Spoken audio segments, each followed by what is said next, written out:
That's great. That's less than half of what I had to pay to import this big thing. Hey guys, today we're talking the Altaya Megazord. So kind of big news, most of you have probably heard by now, but if you haven't, the Altaya Megazord, this giant 24-inch 15-pound monster, is going to be available for purchase in the US and other territories. So that's what we're gonna do, is we're gonna talk about what the cost is gonna be, and also try to answer a few questions that some of you might have that I've tried to get some answers on. So first, let's look at the website. So FanHome is bringing the Altaya Megazord to the masses. So originally, the Altaya was only for France. I bought it by getting it through a guy, and then I eventually ordered the rest of them through Collectibles. I've got a whole series of videos on that, and it was a lot. So my total for it was $4,000, actually over $4,000, because the middlemen had to get their cut.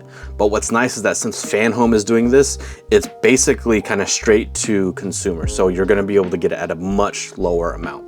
Now, looking at the FanHome website, they're still pretty new. In my review video, I did talk about Eagle Moss and how they kind of really started this idea of having a subscription. You get a magazine with some parts, and then you're building this kit over time. They had a lot of different models. I don't know if they've gone defunct entirely or if they're just not doing that, but then FanHome has actually picked up several of their kits, and they're doing more. Like, they're doing this. They've got this really interesting Batman comic collection that they're doing too, but we're really just focused on the Megazord at the moment. So if you look at the website, there's two options for getting it. One is a 22-month option, and then one is a 12-month option.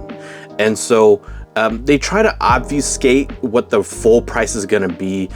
The way they word it on there is a little bit goofy. And when I was originally looking at it, the numbers were off. So I actually contacted support, and they realized that they were incorrect, and they've since updated the website, which is really nice, and I'm glad that they did that. All that's to say is that be wary that the price that I'm gonna tell you may or may not change depending on when you watch this video. So during the chat, I did talk to them, and they were nice enough to actually give me the full price breakdown for if you're doing the 22-month and if you're doing the 12-month. And basically, here's what the prices come down to. For the 22-month, you're looking at just over $1,900. And for the 12-month, you're looking at just over $1,600. Obviously, paying less is better, but you're paying it in a shorter amount of time. So depending on who you are, you might be able to front the money, get it much sooner. Otherwise, if you need lower monthly payments, you're gonna go with the 22-month option, right? Now, if I remember right, I believe that the Altaya one was actually over 3 years. So having a 2 and a 1 is much shorter, but I suspect it might have something to do with the fact that they're doing it at all. And what I mean by that is that I suspect that they are probably paying some license to either Altaya and or Hasbro in order to make this release happen at all. And they have to get the factories to keep producing more units, and they can probably only get so many units produced within a certain amount of time. And maybe the factory timelines are shorter, and as in like they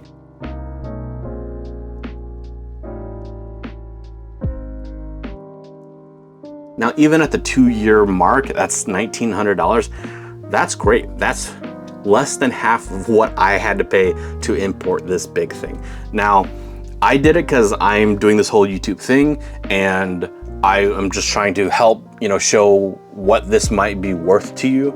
But I know it's still really expensive, and we're just gonna round up. So at $2,000, you're looking at $500 a robot.